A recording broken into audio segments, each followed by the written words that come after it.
We'll just go through it. Yeah. Okay. Good idea.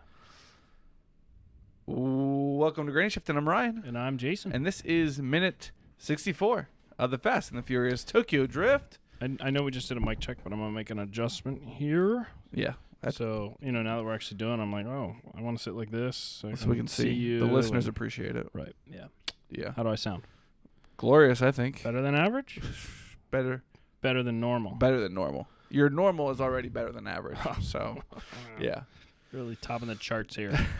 Okay, so Sean just got beat up by DK. And before we go there, okay, congratulations to Guacamole and to Ty. Right. They won our first two giveaways. Yep. If you're listening to this, there will be a giveaway tonight. Yeah, if you listen to this when it comes out. Right. And if you're listening to the day after, you're too late for that one. Right. But for the next one, the big one. Oh, yeah. Should we say what it is? Or I feel like we should. Did. Oh, we did. I think so. It is a signed, autographed with certificate of authenticity. I know that. I'm keeping that. You're keeping the golf club? I'm keeping the golf club. Oh, okay. Should we tell that story? Or no. Maybe.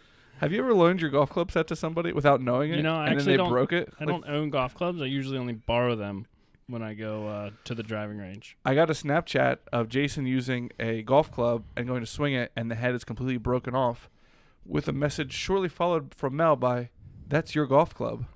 I was wondering if you knew that she lent the golf clubs to me. I was like, I wonder if Ryan didn't actually know. No, I had no clue. Because I'm like, that might make him a little bit upset when your wife lends your items to somebody and then they break it. Yeah. But I didn't even know they could break. But like, I was crushing them. I was hitting like 500 feet. Maybe not. I don't know. Yards? Yeah. I mean, so hard. The balls, I split a couple balls too. That happens. Yeah. I didn't know that could happen, but I also didn't know that the golf clubs could break when you don't stand correctly and hit the turf with them. Yeah, that can happen. Yeah. And we were hitting it off the concrete because it's more fun that way. Oh. Without a tee. Makes a cooler sound. I can imagine why they broke. But I got a new golf. Jason found a new golf club for me. Yeah. Slightly used. It was the exact same club. I was like, all right, Ryan's not too happy. I broke his club. I'm going to buy him a new one. I wasn't too upset either. So I quickly got on eBay, found the exact same club, which is like a pretty good club, I guess, because there's a lot of them for sale. People are like, I'm going to get rid of this. And that's the thing. It wasn't like a Titleist or a whatever other brand. I don't know. It wasn't like a top tier golf club set to begin with. Titleist. Is that what they call that? Yeah.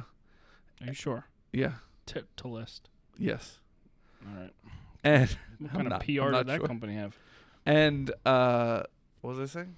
Oh, right. It wasn't a top tier golf club brand to begin with. Right. And also the set is 10 years old. So then you come to me with like, hey, sorry I broke your club. I want to buy you another one. I'm like, well, I don't know what to tell him. Like, oh yeah, I said like, what's it worth? Or because I'm like, do I do just pay you for it? Or I'm like, you like have a set of like a bunch of them, right? And so they're different all matching. sizes. So I'm like, maybe this is the one you like never use, and you're like, no, don't worry about that. That one was already cracked. Right. That's why I asked which one it was. Yeah. Turns out it's the one he uses all the time. Yeah, I use it every time I go golfing. There's only 2 clubs in there that you could have broken, and I would have been like, that's fine. Right. Every time you go golfing. So once a year?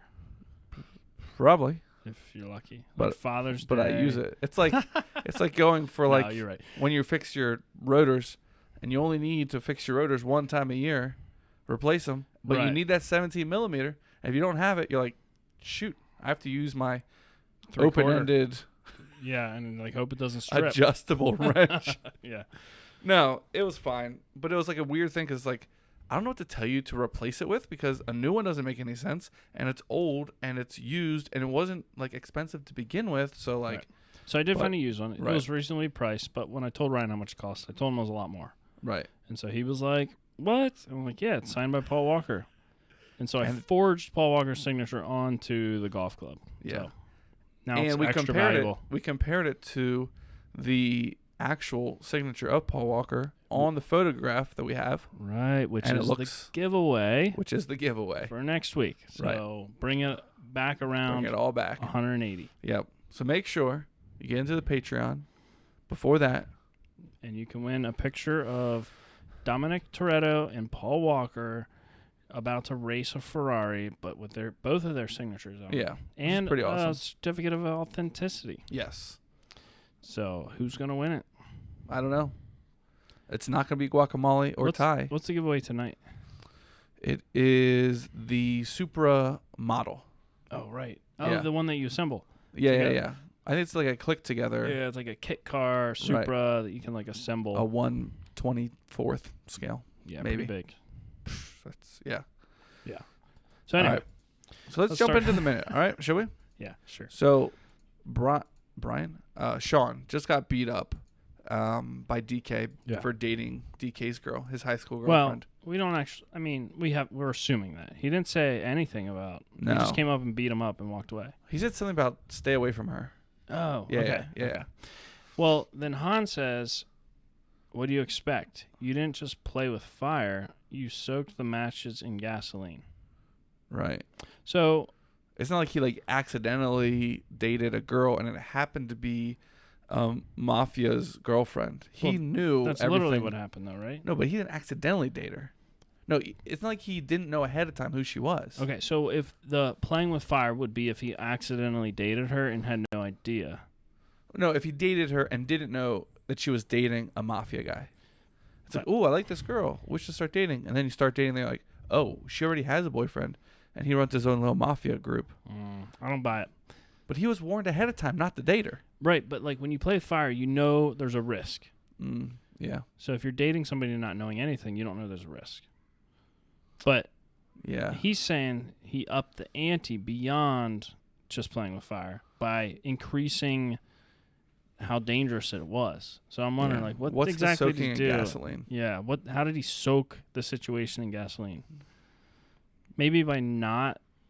So playing with fire is dating another man's girlfriend, right?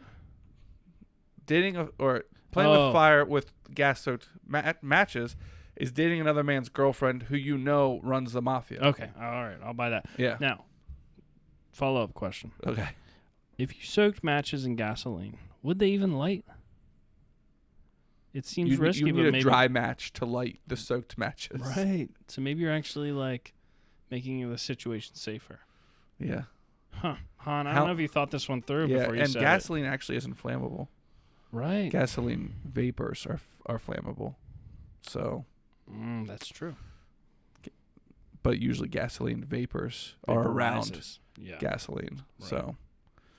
They kind of go hand in hand. Interesting. Wow. All right, Han. Next time, think your little saying out. Analogy. Analogy. Okay, scene change. Back at school, you forget that these kids are in high school. Right. They're involved. People are hanging up their bikes on the bike racks. You see some Japanese girl standing and one non-Japanese girl who happens to be Neela. The gaijin. All talking, and something catches her eye. Yeah. It's Sean walking in. Smugly. This is like the next day because he's got the wounds aren't fresh anymore. There's no fresh blood, but he's all bruised and battered up. Right. But he's not wearing sunglasses. Yeah.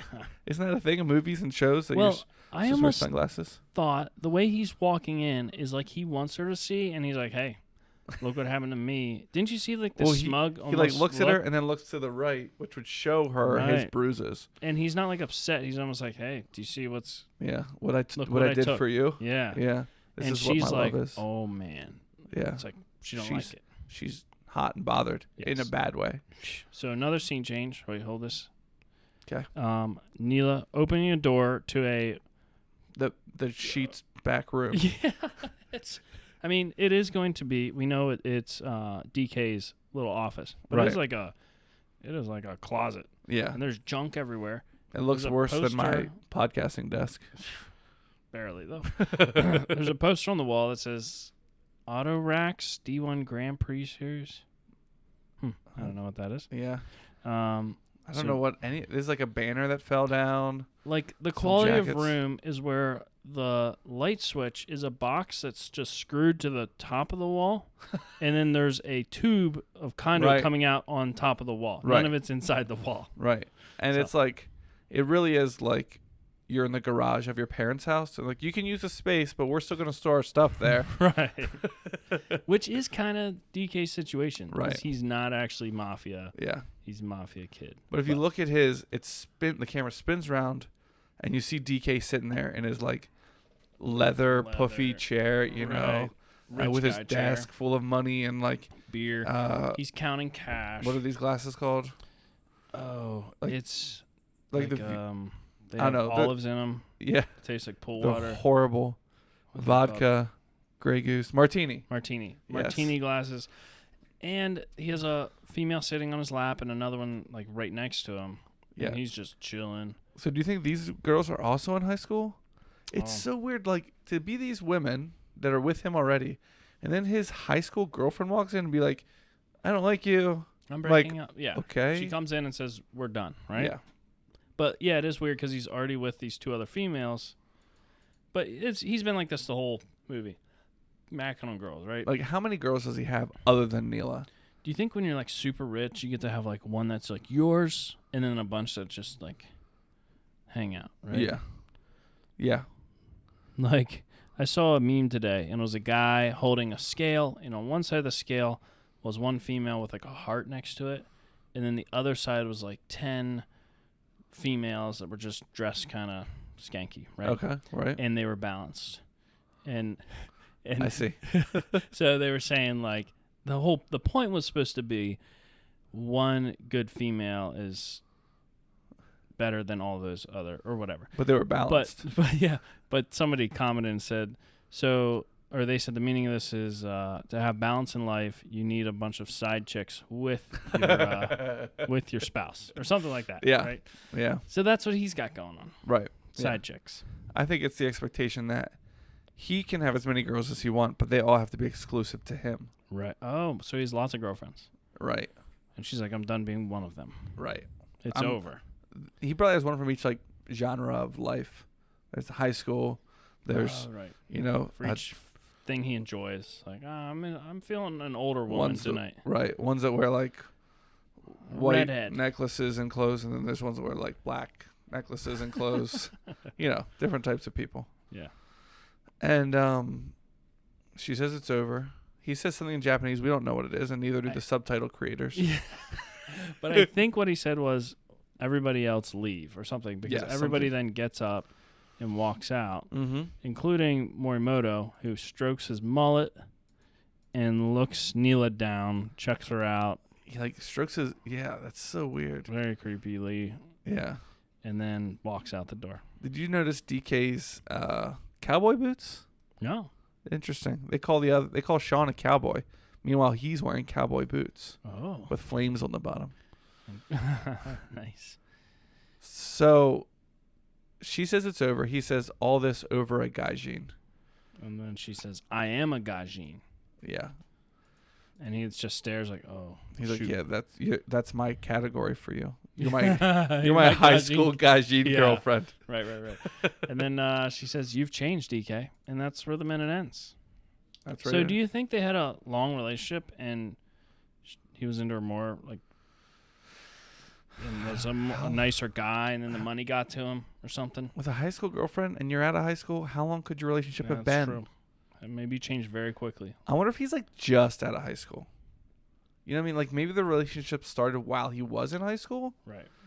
I love the CD player on the back. Is that what that is on the back wall? I thought it looked like one of those hand things that dry your hands. So you stick your hands, a hand blade, Dyson Air Blade or whatever. Yeah, I know what you mean. So it looks like it's just mounted. But like, I remember seeing these like where it like just picks one and it like goes in kind of and starts playing that one. So it's like a 6-disc changer. But you see the disc. Yeah. Wow. So rich. Pretty fancy item so for this rich. Closet. But yeah, that's where the minute ends. Yeah. So, what was the last thing she said? I am a gaijin. Yeah. No, she said you changed. Oh, you've changed. Okay. Yeah. I doubt he's changed. She's just finding out the stuff that he does. Double Down Doug says people don't change. Ever. Interesting. He's changed. No, he says he hasn't. Like, I knew him in middle school, and he's different than that now. Yeah, I feel like that's the first thing I would have brought up. But I think it's maybe like on a deeper level. You don't change the way you like deal with things changes or how you respond to I don't know. I mean, you have to change. Doug, can you please clarify? Yeah. It's very confusing. You have to change from middle school to like 30. Like, there's definitely going to be changes there. What kind of changes is he talking about? I don't know. Probably not puberty. Probably not. Yeah. Actually, I didn't even know him in middle school. Was it middle school? I don't know when I stopped seeing him. He's so different now, though. Yeah. He's much taller. Yeah. Still redhead, though. He was still short. He was true. so short before. Still redhead. Yeah. I guess people don't change. Yeah. Thanks for listening. I'm Ryan. And I'm Jason. And always remember, winning's winning. My phone's like